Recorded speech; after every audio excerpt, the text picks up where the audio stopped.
ഒന്ന് ദിനവൃത്താന്തം 15-ാം അധ്യായം. അവൻ തനിക്ക് ദാവീദിൻ്റെ നഗരത്തിൽ അരമനകളെ ഉണ്ടാക്കി ദൈവത്തിൻ്റെ പെട്ടകത്തിനായി ഒരു സ്ഥലമൊരുക്കി അതിനൊരു കൂടാരവും അടിച്ചു. അന്ന് ദാവീദ് ലേവ്യരല്ലാതെ ആരെയും ദൈവത്തിൻ്റെ പെട്ടകം ചുമക്കേണ്ടതല്ല, അവരെയല്ലോ ദൈവത്തിൻ്റെ പെട്ടകം ചുമപ്പാനും തനിക്കുമെന്നും ശുശ്രൂഷ ചെയ്യുവാനും യഹോവ തെരഞ്ഞെടുത്തിരിക്കുന്നത് എന്ന് പറഞ്ഞു. അങ്ങനെ ദാവീദ് യഹോവയുടെ പെട്ടകം താൻ അതിനൊരുക്കിയ സ്ഥലത്തേക്ക് കൊണ്ടുവരുവാൻ എല്ലാ ഇസ്രായേലിനെയും യെരൂശലേമിൽ കൂട്ടിവരുത്തി. ദാവീദ് അഹരോൻ്റെ പുത്രന്മാരെയും ലേവ്യരെയും കൂട്ടിവരുത്തി.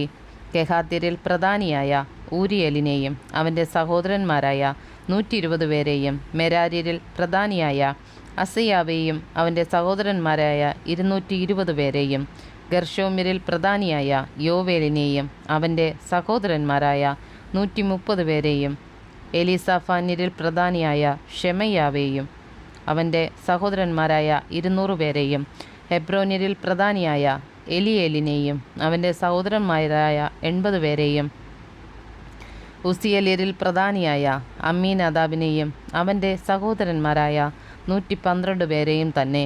ദാവീദ് പുരോഹിതന്മാരായ സാദോക്കിനെയും അബ്യാഥാരിനെയും ഊരിയേൽ, അസയ്യാവ്, യോവേൽ, ഷെമയ്യാവ്, ഏലിയേൽ, അമ്മീനാദാബ് എന്നീ ലേവ്യരെയും വിളിപ്പിച്ച് അവരോട് പറഞ്ഞത്: നിങ്ങൾ ലേവ്യരുടെ പ്രതിഭവനങ്ങളിൽ തലവന്മാരല്ലോ. നിങ്ങളും നിങ്ങളുടെ സഹോദരന്മാരും ഇസ്രായേലിൻ്റെ ദൈവമായ യഹോവയുടെ പെട്ടകം ഞാൻ അതിനൊരുക്കിയിരിക്കുന്ന സ്ഥലത്തേക്ക് കൊണ്ടുവരുവാൻ നിങ്ങളെ തന്നെ ശുദ്ധീകരിച്ചു കൊള്ളുവീൻ.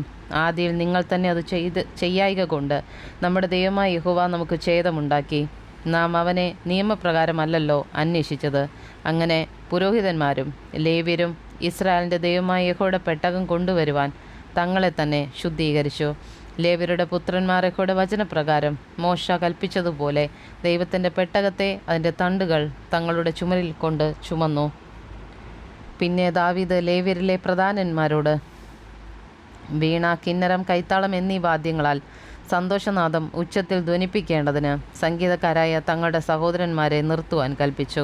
അങ്ങനെ ലേവ്യർ യോവേലിൻ്റെ മകനായ ഹേമാനെയും അവൻ്റെ സഹോദരന്മാരിൽ ബെരഖ്യാവിൻ്റെ മകനായ ആസാഫിനെയും അവരുടെ സഹോദരന്മാരായ മെരാര്യരിൽ കൂഷയാവിൻ്റെ മകനായ ഏഥാനെയും അവരോടുകൂടെ രണ്ടാം തരത്തിലെ തങ്ങളുടെ സഹോദരന്മാരായ സെക്കരിയാവ്, ബേൻ, യാസിയേൽ, ഷെമീരാമോത്ത്, യഹിയേൽ, ഉന്നി, എലിയാബ്, ബെനയാവ്, മയസയാവ്, മദ്ദിത്യാവ്, എലിഫലേഹു, മിഗ്നയാവ്, ഓബേദേദോം, യെയിയേൽ എന്നിവരെ വാതിൽ കാവൽക്കാരായും നിയമിച്ചു.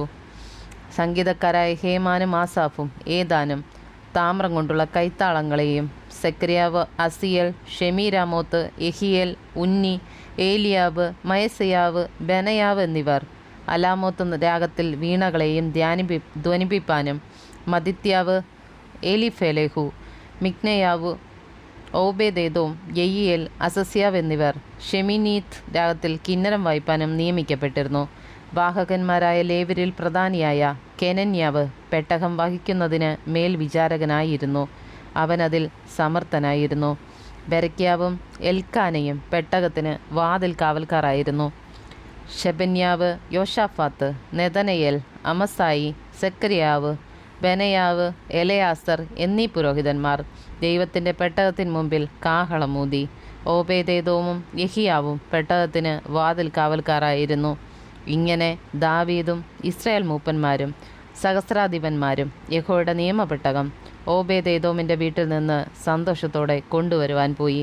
യഹോവയുടെ നിയമപെട്ടകത്തിൻ്റെ വാഹകന്മാരായ ലേവ്യർക്ക് ദൈവം സഹായിച്ചതുകൊണ്ട് അവർ 7 കാളയെയും 7 ആട്ടുകൊറ്റനെയും യാഗം കഴിച്ചു. ദാവീദ് പെട്ടകവാഹകന്മാരായ ലേവ്യരൊക്കെയും സംഗീതക്കാരും സംഗീതക്കാരോടുകൂടെ വാഹക പ്രമാണിയായ കെനന്യാവും ക്ഷണപടം കൊണ്ടുള്ള അങ്കി ധരിച്ചു. ദാവീദ് ക്ഷണം കൊണ്ടുള്ള ഏഫോദ് ധരിച്ചു.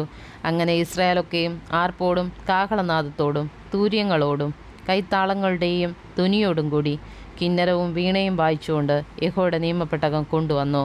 എന്നാൽ യഹോവയുടെ നിയമപെട്ടകം ദാവീദിൻ്റെ നഗരത്തിലെത്തിയപ്പോൾ ശൗലിൻ്റെ മകളായ മീകൾ കിളിവാതിൽ കൂടി നോക്കി ദാവീദ് രാജാവ് നൃത്തം ചെയ്യുന്നതും പാടുന്നതും കണ്ട് ഹൃദയത്തിൽ അവനെ നിന്ദിച്ചു.